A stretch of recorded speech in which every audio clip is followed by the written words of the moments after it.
ఈ కోహ్లీగాడు ఫామ్లో లేడు, టీముకు భారమవుతున్నాడు, ఇంకా ఎన్ని సంవత్సరాలు ఆడుతాడు రా క్రికెట్, రిటైర్ అయిపోతే మంచిది కదా అని ఎదురు చూస్తున్నారు చాలామంది కోహ్లీని విమర్శించేవాళ్ళు.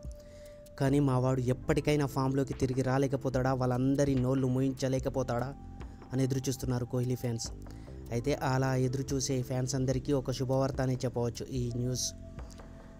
జనవరి 23 నుంచి జరగబోయే రంజీ మ్యాచ్ల్లో కోహ్లీ పాల్గొనబోతున్నాడు. తన సమస్య ఏదైతే ఉందో off stump of side balls, వాటి సమస్యకు పరిష్కారం దొరికితే చాలు ఈ రంజీ మ్యాచ్ల ద్వారా.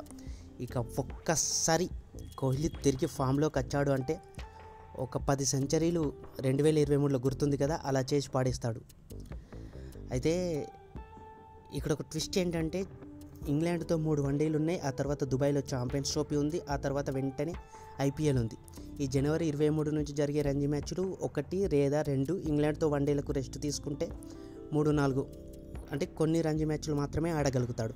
ఆ తర్వాత వెంటనే పొట్టి ఫార్మాట్లే ఉన్నాయి. ఇటు 50 ఓవర్ల ఛాంపియన్స్ ట్రోఫీ, ఆ తర్వాత ఐపీఎల్ ఉన్నాయి. ఆ తర్వాత మళ్ళీ టెస్ట్ క్రికెట్ ప్రారంభమవుతుంది. ఇప్పుడు తీసుకున్న ఈ ప్రాక్టీస్ ఏదైతే ఉందో అది ఏ విధంగా ఉపయోగపడుతుంది మళ్ళీ ఇంగ్లాండ్లో జరగబోయే జూన్లో 5 టెస్టులకు అనేది నిజంగా ఆలోచించాల్సిన విషయమే. కానీ కోహ్లీ ఫ్యాన్స్కి మాత్రం ఒక శుభవార్త అనే చెప్పవచ్చు. రంజీ మ్యాచ్ల్లో మళ్ళీ కోహ్లీని చూడొచ్చు. లాస్ట్ టైం కోహ్లీ 2012లో ఆడాడు, అలాగే సచిన్ టెండూల్కర్ 2013లో ఆడాడు. సో రంజీ మ్యాచ్ ఆడడం అనేది చిన్న చూపేం కాదు.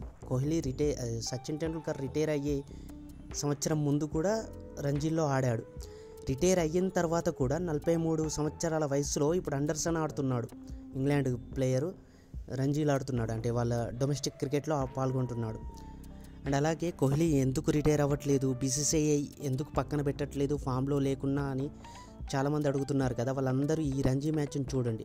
ఆ రంజీ మ్యాచ్కి వచ్చే ఆదరణ, వ్యూయర్స్ ఏ ఛానల్లో అయితే వస్తుందో ఆ ఛానల్కు పెరిగే టీఆర్పీ రేటింగు, వీటన్నిటిని చూడండి. కోహ్లీ బ్రాండ్ వాల్యూ ఏంటో మీకు అర్థమవుతుంది. రంజీ మ్యాచ్ల క్రేజే మారిపోతుంది జనవరి 23వ తేదీ నుంచి. సో అందుకోసమని బీసీసీఐ కూడా కోహ్లీని పక్కన పెట్టట్లేదు. అలాగే కోహ్లీ ఫ్యాన్స్కి మాత్రం నిజంగా ఇది సంతోషకరమైన విషయం అనే చెప్పవచ్చు. కళ్ళు కాయలు కాచేలా వెయిట్ చేస్తున్నారు కోహ్లీ అభిమానులు.